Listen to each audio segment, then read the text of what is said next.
hoje eu vou fazer uma fala mais na questão da educação e direitos humanos, né?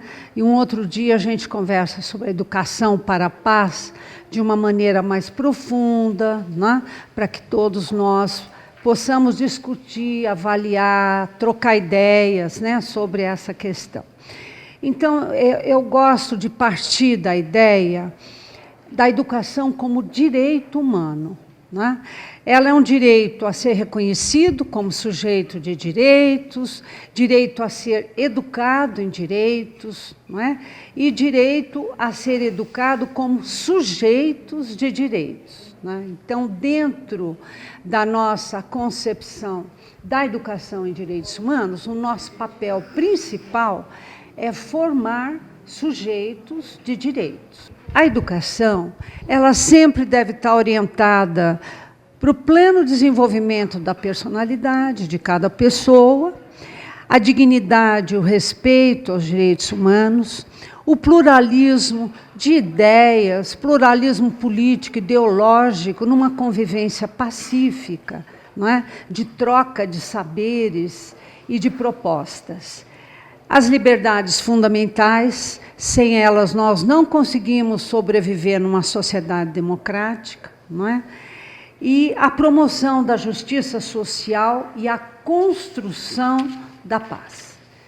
Então, essas ideias centrais, elas vão iluminando o caminho do processo educativo.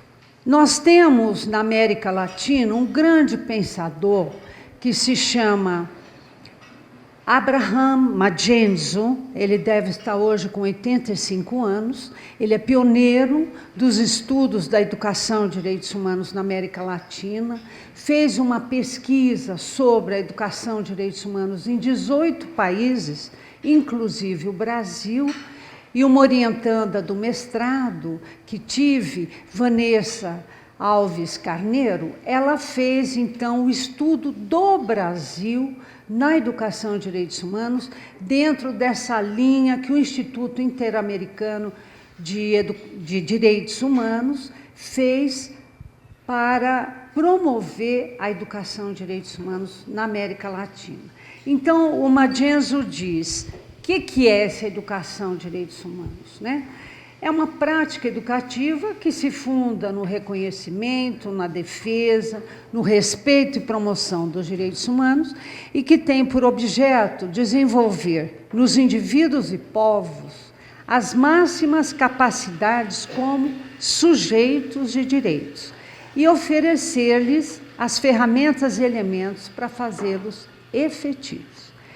Então, é uma formação que reconhece as dimensões históricas, políticas, sociais da educação e que se baseia em valores, princípios, mecanismos e instituições relativos aos direitos humanos, e na sua integralidade e na relação da interdependência, a indivisibilidade com a democracia, o desenvolvimento e a paz, né? Então, essa é a grande orientação latino-americana para a concepção da educação em direitos humanos. Então, nós podemos ver que a paz está totalmente incluída nessa postura de educar em direitos humanos, né? Eu diria, não se pode educar para a paz se não houver respeito aos direitos humanos, né? E não se pode educar em direitos humanos se não houver condições para construir a paz. No Brasil, nós temos um filósofo político, um querido amigo, Paulo Carbonari, da nossa rede brasileira de educação e direitos humanos. Ele faz grandes reflexões, não só sobre a educação em direitos humanos, mas também ele trabalha com a educação popular, né? E com isso ele faz a formação no movimento de direitos humanos dos defensores e defensoras de direitos humanos. Então ele diz com muita força, né? A educação em direitos humanos é aquela capaz de formar para resistir a todas as formas de opressão, de violação de direitos, mas também aquela que forma sujeitos de direitos,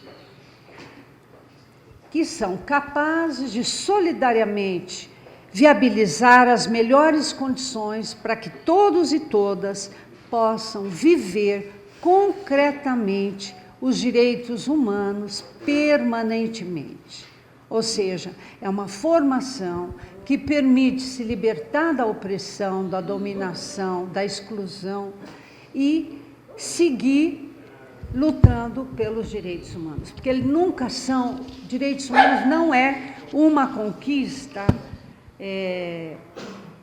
definitiva.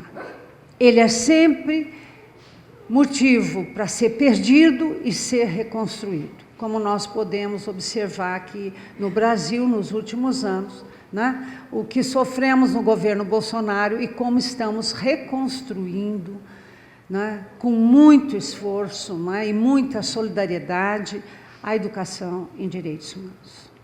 Eu trabalhei em pesquisa da universidade, estudando a extensão universitária, o que ela produz, né, como direitos humanos, educação e direitos humanos. Foi um trabalho numa equipe com outros colegas e alunos de pós-graduação. Então, eu fui encarregada de definir a educação e direitos humanos e assim eu defini a formação de sujeitos de direitos individuais e coletivos, imbuídos de valores democráticos e práticas críticas e participativas, que se exercitam no respeito aos princípios de igualdade e de reconhecimento das diferenças, e no compromisso com a memória histórica de resgate da verdade e da justiça. Então, eu fiz um conceito da educação em direitos humanos que trabalha com aquele papel fundamental que nós precisamos sempre ter claro, que é educar para nunca mais ter uma ditadura civil-militar ou presidentes autoritários, né? Essa é a nossa grande missão neste país. Bom, eu vou falar um pouco da trajetória histórica, porque esta proposta veio do plano internacional para o plano nacional, né?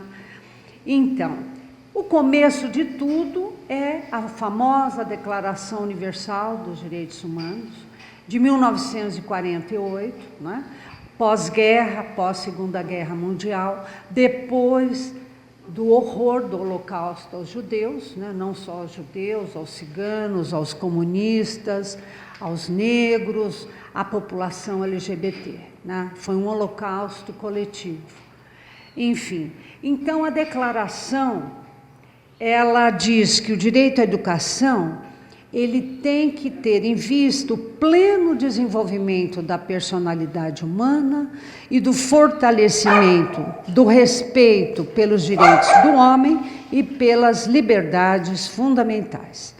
Então, com isso, apenas em 1974, vejam vocês, de 48 a 74, não é? Foram quase mais de 20 anos, é que é retomado pela Unesco a proposta da educação numa perspectiva dos direitos humanos. Esse texto fundamental que marcou a proposta internacional, Recomendações sobre a educação para a compreensão, a cooperação e a paz internacionais e a educação relativa aos direitos humanos e as liberdades fundamentais. Bom, este documento foi revisado o ano passado e se tornou um documento extremamente útil para nós que trabalhamos agora com a educação e direitos humanos, porque ele já faz referência né, a todas essas investidas da extrema-direita do mundo e a importância da democracia e o papel das instituições democráticas, entre elas a educação superior, a universidade, de fazer este trabalho comprometido com os direitos humanos e as liberdades fundamentais. Então, o grande marco na América Latina da educação e direitos humanos foi a criação, na Costa Rica, do Instituto Interamericano de Direitos Humanos, que foi feito em 1980, e ele vai se tornar o grande difusor da educação em direitos humanos. E no nosso caso latino-americano, a educação em direitos humanos, ela vem da luta contra os regimes autoritários, todas as ditaduras que nós tivemos na América Central e América do Sul, não é?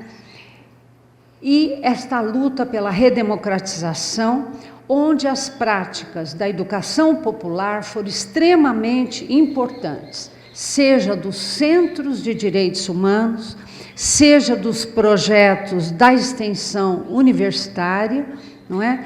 E de projetos de sindicatos e associações civis. Então, eu pergunto, olhando um pouco essa trajetória curta, não é? Como esse processo de resistência se configurou nas práticas educativas no Brasil, né?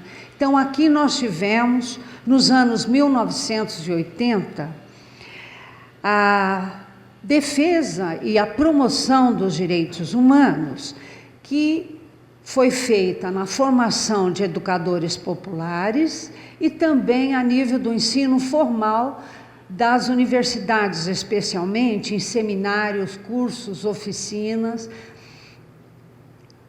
no sentido de debater ações e prioridades da educação e direitos humanos, além da publicação de materiais pedagógicos que, com o apoio financeiro do Instituto, eles puderam ser difundidos nas várias regiões aqui do Brasil. Nos anos 1990, esses recursos do Instituto foram cancelados, porque não houve mais apoio para poder financiar os projetos na América Latina. Então, houve uma grande fragmentação das atividades da educação e direitos humanos, ainda que alguns projetos continuaram, deram continuidade, e entraram em cena o que a gente chama os novos atores, né? O Movimento Nacional dos Direitos Humanos, a ONG Nova América, do Rio de Janeiro, coordenada pela nossa querida professora Vera Candô e a Suzana Sacavino, o Centro Heleno Fragoso, no Paraná, e o Movimento Justiça e Direitos Humanos, no Rio Grande do Sul. Então, eles se tornaram parceiros da proposta da educação e direitos humanos no Brasil. Então, fazendo uma pequena trajetória histórica, né? Qual é o marco da política internacional dos direitos humanos? É a conferência, a segunda conferência. A primeira foi no Irã, em Teherã. Não teve muita difusão, né? Ela não irradiou muito o que foi proposto. Mas a segunda, em 1993, em Viena, o Brasil participou de uma maneira muito importante. Não só o Lindgren Alves, o nosso diplomata, foi o relator da conferência, como o Brasil apresentou o maior número de representantes da sociedade civil e dos órgãos públicos. Foi uma conferência extremamente participativa. Então, na declaração desta conferência, né, foi recomendado a elaboração de programas e estratégias para ampliar o âmbito da difusão da educação e direitos humanos. E, com isso, a ideia era difundir os direitos humanos e propor uma tolerância mútua nos lugares e espaços sociais mais violentos. E a Unesco, em seguida, em 1994, declarou a década das Nações Unidas para a Educação em Direitos Humanos. Então, isso aconteceu entre 1994 e 2005. E neste ano, a ONU realizou ainda um congresso internacional sobre educação para os direitos humanos e a democracia, no Canadá, e o Instituto de Direitos Humanos da Costa Rica, ele inaugurou o Centro de Recursos Educacionais para a Educação e Direitos Humanos. E foi a partir daí que os países da América Latina conseguiram receber financiamento nos anos 80 e orientação teórico-metodológica. Qual a repercussão das recomendações da Segunda Conferência Mundial dos Direitos Humanos no Brasil? Uma coisa extremamente importante foi que, em 1994, foi feito um seminário sobre a educação em direitos humanos e este seminário criou a Rede Brasileira de Educação em Direitos Humanos, uma rede da sociedade civil, sem fins lucrativos, sem vínculos religiosos, políticos, ideológicos, não é? E esta rede teve a presidência da nossa querida Margarida Genevois, que atualmente está com 102 anos e lúcida. É uma bênção, né? Ela é a nossa guia nesses trabalhos que desenvolvemos na rede brasileira. Então, teve um encontro em 1995 e em 1997 o primeiro Congresso Brasileiro de Educação e Direitos Humanos. E ele foi na USP e teve uma participação expressiva de 1.280 educadores do ensino público e privado. E, nesta ocasião, foi feita uma grande reflexão sobre princípios, objeto e métodos da educação e direitos humanos. O resultado desta conferência, né, o ministro da Justiça no Brasil era o nosso senador Maurício Correia, né? Então, ele volta muito imbuído em dar início ao que se chamou Programas Nacionais de Direitos Humanos. Então, o Brasil vai, um dos países a liderar essa proposta em 96, com participação da sociedade civil, e este programa nacional, ele estava voltado apenas para direitos civis e políticos. Em 95 foram feitos seminários regionais, foi feita e discutida essa versão do Plano Nacional de Direitos Humanos 1 na primeira Conferência Nacional de Direitos Humanos, feita pela Câmara dos Deputados, que tem a Comissão de Direitos Humanos, então ela era encarregada de fazer as conferências.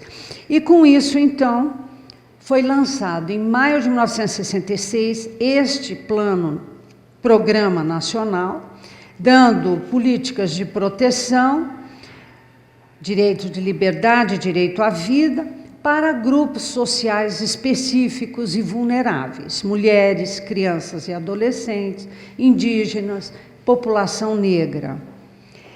O problema é que não havia nenhuma dotação orçamentária, então esse programa ficou prejudicado pela sua implementação.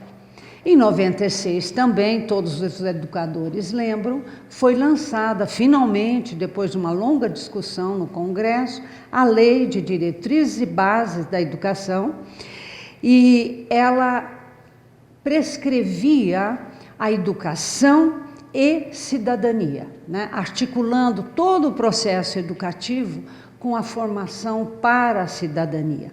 E, portanto, a LDB foi uma bússola orientadora do nosso sistema educacional público e privado.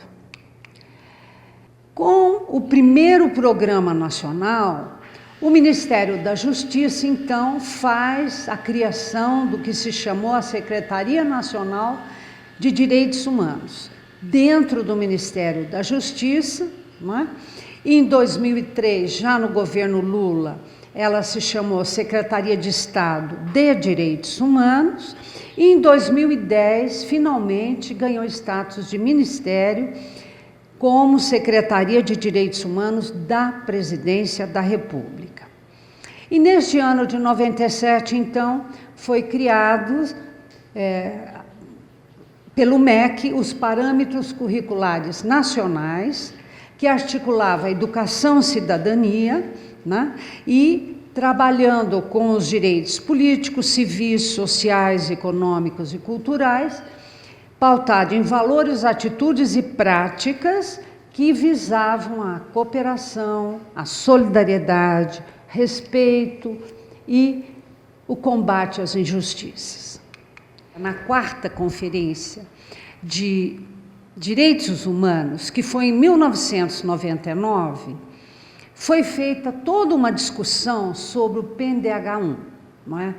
E o Núcleo de Estudos da Violência de São Paulo fez seminários regionais com a sociedade civil, órgãos públicos, e o governo, na época, Fernando Henrique Cardoso, lança o PNDH2 em 2002, já incorporando as demandas da sociedade civil pelos direitos econômicos, sociais e culturais, né? Enfim, em 2003 também, nós tivemos a criação das 3 secretarias, né? A Secretaria das Políticas de Promoção da Igualdade Racial, a nível da presidência, a de Políticas para as Mulheres, né? Também a nível da presidência, e a Secretaria Especial de Direitos Humanos. Bom, então, como é que começa a política pública de educação e direitos humanos? A política pública de educação e direitos humanos, ela só vai começar em 2003, porque em 2003 é criado o Comitê Nacional de Educação e Direitos Humanos, e esse comitê se encarrega de formular a política pública. Eu fiz parte do comitê desde o primeiro dia, foi em abril de 2003, até o final, que foi no governo do Temer, dezembro de 2008, 18, que eu e a professora Nazaré Zenaide pedimos demissão, porque ia entrar um governo que nada tinha com os direitos humanos, né? Enfim, então nós tivemos esse trabalho, construímos como primeira tarefa o Plano Nacional de Educação e Direitos Humanos, e ele tem essas 5 áreas: a educação básica, a educação superior, a educação não formal, a educação dos profissionais de justiça, segurança e a educação e mídia, né? Então, essas são as áreas, e ele tinha uma concepção de direitos humanos, de formação em direitos humanos, muito ligada aos conhecimentos internacionais, nacionais de direitos humanos, também a valores, atitudes e práticas voltados para a cultura dos direitos humanos, né? Então, a proposta central é a formação de uma consciência cidadã, o desenvolvimento de processos metodológicos participativos de construção coletiva e o fortalecimento de práticas individuais e sociais, geradoras de ações e instrumentos para promoção, proteção e defesa dos direitos humanos, além da reparação das violações. Então, este plano tem esses vários objetivos, que são bem extensos, não é? E depois nós vamos ter, em 2009, o programa, já no governo Lula, o ministro era o Paulo Vanucci, então foi feita uma conferência, o Brasil já tinha feito diversas conferências nacionais de criança e adolescente, de direitos humanos, de mulheres, não é? De LGBTQIA+, enfim. E este plano, PNDH3, ele faz uma síntese de todos os direitos que tinham sido propostos pelos diferentes participantes. E com isso, então, faz esses 6 eixos, e no eixo 5 tem os direitos humanos, né? Então, nós vamos ter avanços internacionais, com o Pacto Interamericano de Educação e Direitos Humanos, temos a declaração da Assembleia da ONU sobre educação e formação em matéria de direitos humanos, e em 2012 o grande marco que funciona como lei para a educação básica e a educação superior, as diretrizes nacionais da educação e direitos humanos. Não é? Elas foram formuladas pelo Conselho Nacional de Educação e homologadas pelo ministro da Educação, e neste mesmo período em seguida, 11 e 12, nós tivemos os nossos primeiros, vamos dizer, programas de pós-graduação de direitos humanos públicos, ligados à CAPES, né? E aqui eu participo da UNB, né? UNB, Pernambuco, Paraíba e Goiás. Bom, as diretrizes são muito importantes, elas são colocadas... Onde é que você vai colocar os direitos humanos para fazer a formação? Transversal, um conteúdo específico nas disciplinas ou um conteúdo combinado entre a transversalidade e a disciplinariedade. Então, aqui, eu vou só mencionar, vou passar, tivemos em 2016 o Pacto Universitário, eu participei pelo Comitê Nacional de Educação e Direitos Humanos, conseguimos 343 instituições de ensino superior, universidades federais, estaduais, institutos federais e centenas de instituições privadas, não é? Criamos, então, uma rede de educação e direitos humanos a nível do ensino superior, que foi o que nos fez resistir, não é, a este terremoto que foi o decreto 9.759, 11 de abril de 2019, do governo Bolsonaro, que não só extinguiu o nosso comitê, mas todos os outros comitês ligados à questão étnico-racial, LGBT, criança e adolescente não, porque o CONANDA é legalizado. Tudo que não estava em lei foi extinto, inclusive até setores públicos, né, de políticas públicas, bacia de águas e todos os outros.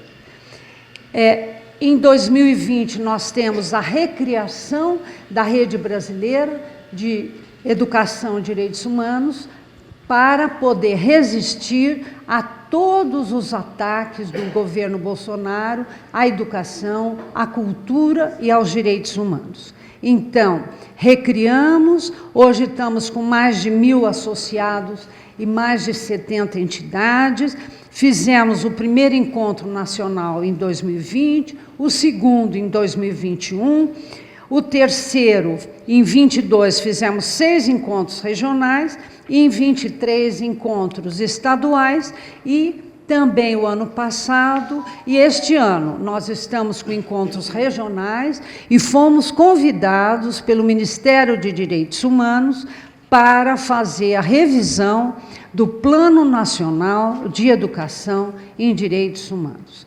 Então, o que isso tem a ver com a educação para a paz, né? Porque a educação e direitos humanos é caminho para a paz, né?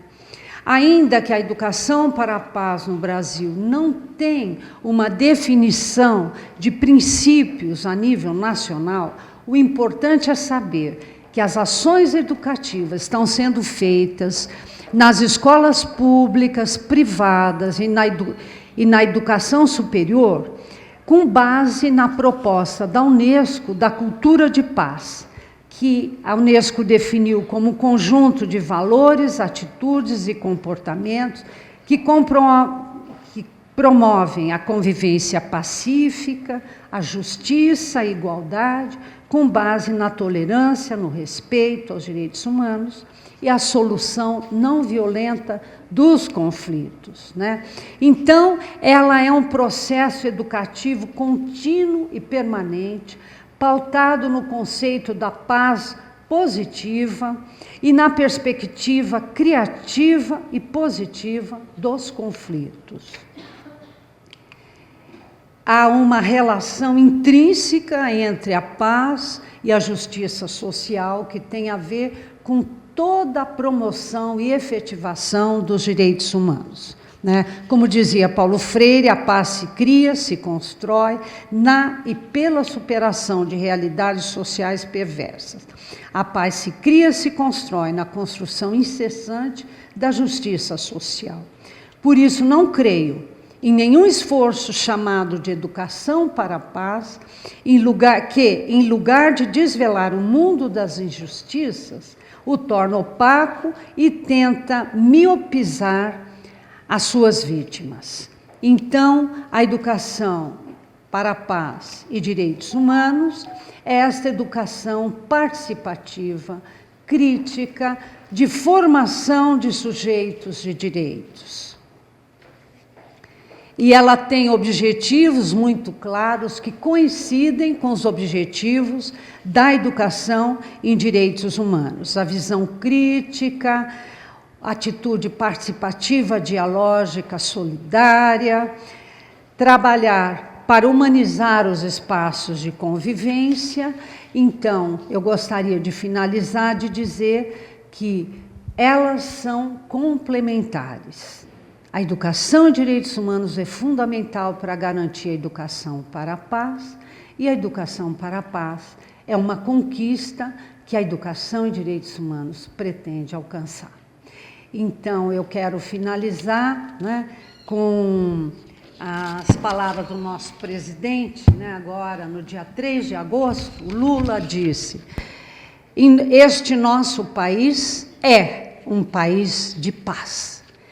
E Gandhi: não existe um caminho para a paz é o caminho. Obrigada. A gente pode até fazer uma perguntinha simples. É possível existir paz mundial sem direitos humanos? Eu penso que é impossível.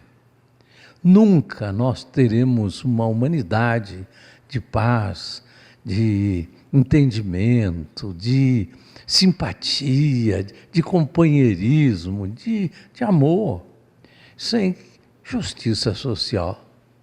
Quando nós vemos o mundo nosso abandonado, literalmente abandonado, nós vemos que, apesar de uma quantidade gigantesca, imensa, de pessoas de bom caráter, de dignidade, ainda prevalece no mundo as forças sem caráter, sem dignidade e que exploram os seres humanos. Gilberto Freire nos falou na Casa Grande de Senzala. E, na verdade, a gente vê que no mundo sempre existiram os mais poderosos, os mais ricos e os mais humildes, os mais explorados, os mais abandonados. Isso é uma realidade da história da humanidade, de sempre. E até hoje. A gente parece, como especialmente nós, que fazemos parte de uma classe mais culta, mais preparada, e que acabamos tendo uma vida melhor, casa, comida, a gente tem a tendência de muitas vezes esquecer que uma grande maioria ainda está abandonada. E nós que queremos trabalhar pela paz mundial, que é uma tribuna pela paz, nós temos que mergulhar com profundidade nessa questão. Nós não podemos ficar na superficialidade. Vou dar um exemplo bem banal, mas que é um indicativo do que eu quero dizer nesse instante. Em 2000, na ONU, se reuniram as nações e aprovaram os ODMs, Objetivos de Desenvolvimento do Milênio, aonde o primeiro objetivo era de, no planeta, acabar com a fome, acabar com a miséria. Esse era o primeiro. E com uma meta para alcançar em 2015, além de outros 8 objetivos.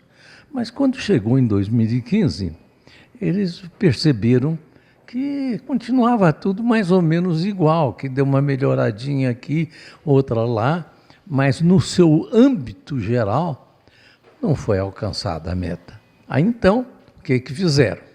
Mudaram para Objetivos de Desenvolvimento Sustentável para 2030. Bom, nós estamos em 2025, faltam 5 anos para 2030. Será que nós vamos chegar em 2030 com essas conquistas bonitas? Tem cheiro de chegar? Eu tenho a impressão que não. Apesar de sermos otimistas e desejarmos que tudo seja alcançado, nós somos realistas também e verificamos que possivelmente em 2030 formarão um novo OD, qualquer outra coisa, para 2050. E certamente, quando chegarmos em 2050, arranjarão outro para 2070 e 2090, e assim sucessivamente. Essa é uma realidade, nós temos que ter clareza dessa realidade. Nós que trabalhamos pela paz mundial e que sabemos que sem justiça social não há paz mundial, por quê que fazem projetos, metas tão bonitas, tão lindas, e elas não caminham? Por quê? Eu acho que é muito importante a gente estudar isso, pesquisar isso e tentar encontrar as saídas. Não é uma coisa muito simples, mas eu acho que também tem o seu lado de simplicidade. Aqui na Universidade de Brasília se deu início a uma nova disciplina, a Ciência da Paz. Ela já funcionou durante esse primeiro semestre e já está articulada para funcionar no segundo semestre, especialmente por um trabalho da professora Nair Bicalho, quem dirigenciou isso. E aí, o que a gente tem pensado sobre essa ciência da paz? A primeira coisa que fica bastante clara é de que tanto a paz como a guerra são resultados.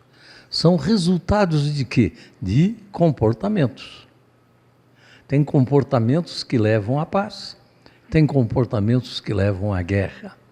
E que isso, olhado de uma forma mais simples, nós vamos verificar que isso é a partir da família. Nós podemos ter uma família, e temos muitas famílias, com vários participantes, algumas e muitas delas, que é uma bênção do céu, de tanto amor, de tanto carinho e de tanta fraternidade. E outras que é uma disputa, um ódio, quando não uma violência. Haja visto as violências últimas que têm ocorrido de feminicídios e coisas assim. Então, vamos mergulhar nisso. Tem jeito isso? Como é que pode se mexer nisso? O que é que se faz para mudar isso? Há uma ideia que para mim me parece muito clara, muito simples, que existe uma única forma, vejam bem o que eu digo, uma única forma de um saudável relacionamento humano. Não existe duas. Se nós tivermos, por exemplo, numa ilha, apenas 2 pessoas, uma pode querer matar o outro, uma pode querer explorar o outro, uma pode subjugar o outro, mas relação saudável Só tem uma. A do apoio mútuo, da colaboração, da percepção de que, embora sejam pessoas diferentes, com características diferentes, com tendências diferentes, com valores diferentes, elas podem cada um dar a parte que tem da sua competência, da sua capacidade. Então, uma sabe subir bem em coqueiro para pegar o coco, para que possam saborear o coco, mas a outra não sabe, mas sabe fazer outra coisa. Então, só existe uma única forma, única, não existe segunda, de uma vida saudável entre essas duas pessoas, a do companheirismo, da ajuda mútua.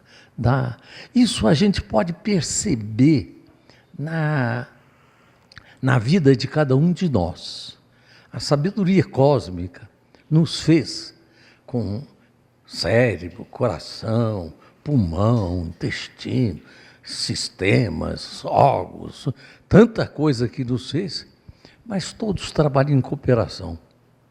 Não existe isso do coração, que apesar de a gente valorizar o coração, de ele ser melhor do que o fígado, do que o intestino, porque a gente pode ter um coração maravilhoso, estou falando fisicamente, mas se ele tiver um outro órgão que não funciona bem, ele vai sucumbir. E a vida orgânica nossa, de cada um de nós, ela se compõe exatamente pela cooperação de todos os órgãos. E a gente sempre lembra que nós temos muitas células. E uma célula pode chegar lá num determinado momento e dizer assim, eu não brinco mais, não. Eu não colaboro mais, eu estou contra. E faz uma rebeldia. Bom, ela cria um câncer. Ela mata o corpo e morre junto. Olha bem, ela mata o corpo, mas morre junto. E então a gente tem que mergulhar mais profundamente nessa percepção e nesse estudo e perceber que todo mal, ele traz em si o germe da sua autodestruição. Olha o tamanho do que eu estou dizendo. Todo mal, ele traz em si o germe da sua autodestruição. E por quê? Porque ele está em confronto com as leis da natureza. E a lei básica da natureza é a lei da harmonia, é a lei do auxílio mútuo, da cooperação. Então, é preciso que a gente entenda isso. E, a partir daí, a gente ter a sabedoria de ver que nós não somos seres apenas individuais, nós somos seres coletivos, nós não temos apenas a existência individual, nós coexistimos, nós existimos com os outros, independente de cor, de ideologia, de religião, todos nós nos dependemos uns dos outros mutuamente. Hoje, pela manhã, eu tomei meu café da manhã. Eu comi um pãozinho. Aquele pãozinho tem uma história.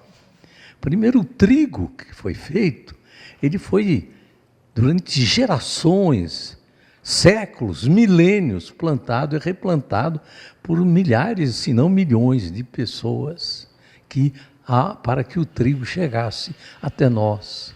E aquele pãozinho que eu comi, ele teve uma mão que plantou, a mesma ou outra que cuidou, que protegeu, que colheu, que transportou, que transportou numa estrada que foi feita por pessoas, com carros que foram feitos por pessoas, e daí, inclusive, a gente verificar a importância do trabalho.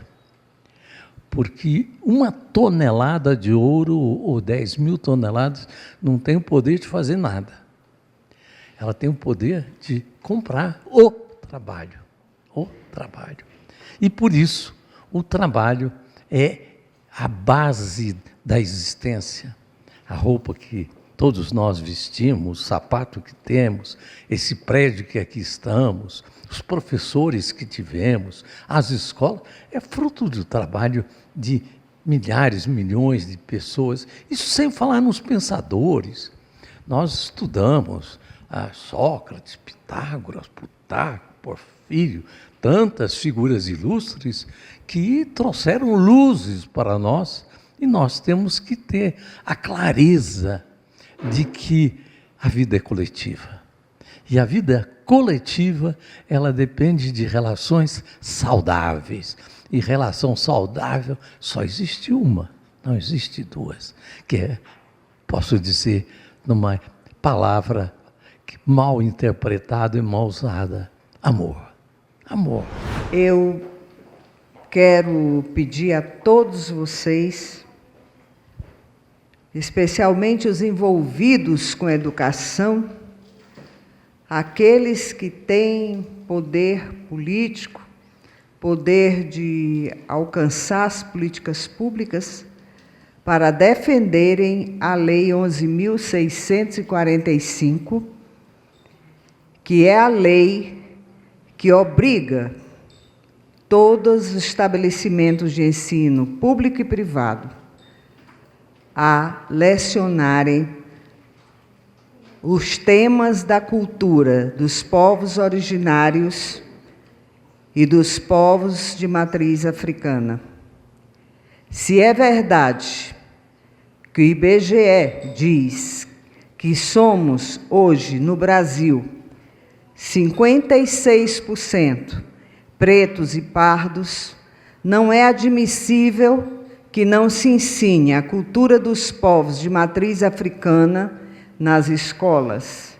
E não se ensina, porque eu já trabalhei 2 vezes em Secretaria de Educação e sei que não ensinam.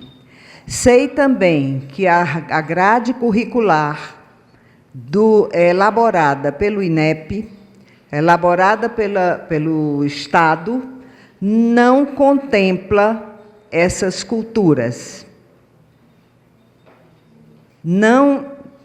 Enquanto isso não acontecer, uma parte do Brasil, como disse Paulo Freire, nas palavras da doutora Nair, está miopizada, está escurecida, está abandonada.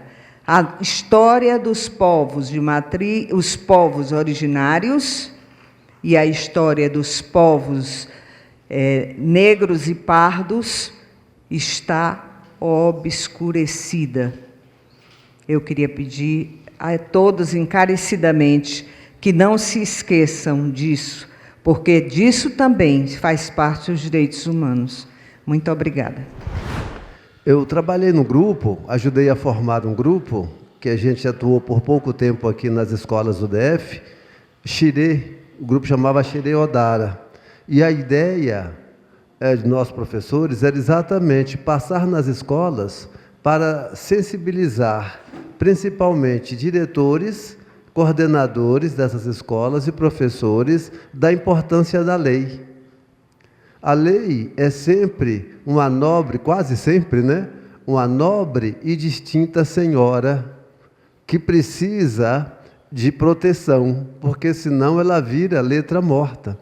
Principalmente as leis que combatem de maneira veemente, de maneira grave, a discriminação, né? E assim elas concorrem para exacerbação de conflitos e não para a paz, elas precisam, né? E uma coisa que o doutor Ulisses, nosso mentor querido aqui, falou, da dificuldade que há entre as resoluções dos encontros ficarem postergadas a cada 20 anos, a cada 10 anos, são renovadas. É terrível, porque aquela impressão do moto perpétuo para o mal, né? Para o ruim, para a permanência. E a gente nota que, quando isso acontece, exatamente porque, como disse aqui a doutora Nair, o processo de educação para a paz, a rigor, ainda não está em voga. Está nos planos, na cabeça dos professores, das pessoas nas academias, mas não está na praça, assim como a Lei 10.639. E nós temos que encontrar uma forma de colocar no imaginário popular. Então, as resoluções, as resoluções não podem ficar tão bonitas, tão enfáticas, tão nobres, tão perfeitas, como elas estão no papel. Precisa ganhar a sarjeta, precisa ganhar até as pessoas que estão em situação de rua, aquele imaginário, aquele lugar, de alguma forma, para construirmos a paz. Obrigado. Eu trabalho na CGU e a gente convive todos os dias com o pessoal dos direitos humanos, porque nós ficamos no mesmo prédio, né? Uma parte do Ministério fica lá. E, apesar de ter lido muito sobre o assunto, eu não conhecia todo esse histórico que a senhora trouxe. Eu achei muito importante ter o conhecimento de toda essa trajetória da educação em direitos humanos aqui na América Latina e no Brasil. E gostaria de comentar com vocês, e que eu acho que é pertinente, tratando assim as falas que o professor Ulisses trouxe e a senhora trouxe, e como membro da Comissão Nacional dos ODS, que justamente nesse momento o Brasil está revisando as metas nacionais dos Objetivos do Desenvolvimento Sustentável. E eu trago aqui, para corroborar com a fala da professora, o ODS 16, que fala também que ele é focado em quê? Em paz, justiça, instituições eficazes, e estabelece metas nacionais para promover sociedades pacíficas. Então, está no momento deste grupo aqui poder colaborar, né, nessa consulta pública com as metas, a revisão das metas nacionais, né? Mas, trazendo aqui para a discussão, eu fiquei bastante interessada, professora, em que a senhora discorresse um pouco sobre direitos humanos e mídia, porque a gente está vivendo um momento, né, há algum tempo, da desinformação. E essa desinformação, ela colabora até para rompimentos familiares. E o professor Ulisses trouxe essa questão de que a família é por onde a gente começa a transformação no mundo, né? Um mundo em busca da paz. Então, como essa questão da educação para os direitos humanos hoje vem trabalhando essa questão da mídia no que diz respeito a direitos humanos, a questão da desinformação? Obrigada. Bom, acho que estamos aqui muito de acordo que um dos principais problemas da educação de direitos humanos no Brasil é lidar com o racismo institucional, né? Ele está presente nas instituições brasileiras, é algo assim fundamental, não é? Que a gente tem que estar muito presente, trabalhando em prol, né, para que as instituições respondam de forma afirmativa, né, esta situação, que é uma situação histórica, né? Nós somos um país de 380 anos de escravidão. Então, as memórias, né, gerações a gerações, sempre as memórias, né, das pessoas africanas escravizadas como inferiores, não é? Isso numa elite como a nossa, muito medíocre, eu digo, junto com meu querido amigo Mário Teodoro Lisboa, naquele lindo livro A Sociedade Desigual, né, meu colega no IPEA, amigo querido. Então, Mário é muito claro em dizer que a nossa sociedade medíocre, autoritária, antidemocrática, antipopular, né? Infelizmente, nós não temos uma elite que está a fim de promover a democracia para toda a população brasileira. Ao contrário, como disse o nosso querido colega também aqui da UNB, Gessé Freire, né, a elite do atraso. Essa é a elite econômica, política brasileira. A elite do atraso, ou seja, querem manter padrões hierárquicos, patriarcais, não é? De discriminação de mulheres, grupo LGBT, enfim, negros, não é? Enfim, é uma elite que trabalha contra a nossa proposta de educar para os direitos humanos e para a paz. Então, o nosso trabalho tem que ser muito bem feito e de muito compromisso, porque nós não estamos contando com parceria que iria nos apoiar de uma forma financeira ou institucional. Nós estamos trabalhando, como dizia o Gramsci, né, nas brechas, né, na contra-hegemonia, né, ter uma elite que tem essas características, e a nossa sociedade é uma sociedade autoritária, discriminatória, hierárquica. Então, com essas características estruturais, o nosso trabalho é muito grande, né? E temos, a nível das universidades, dos professores da rede pública e da rede privada, que tem vários aliados na rede privada, e as instituições de direitos humanos, não é? Todos eles e elas têm condições de nos ajudar nessa tarefa, né? Então, nós estamos fazendo essa regimentação de baixo para cima. Ela é demorada, mas é efetiva.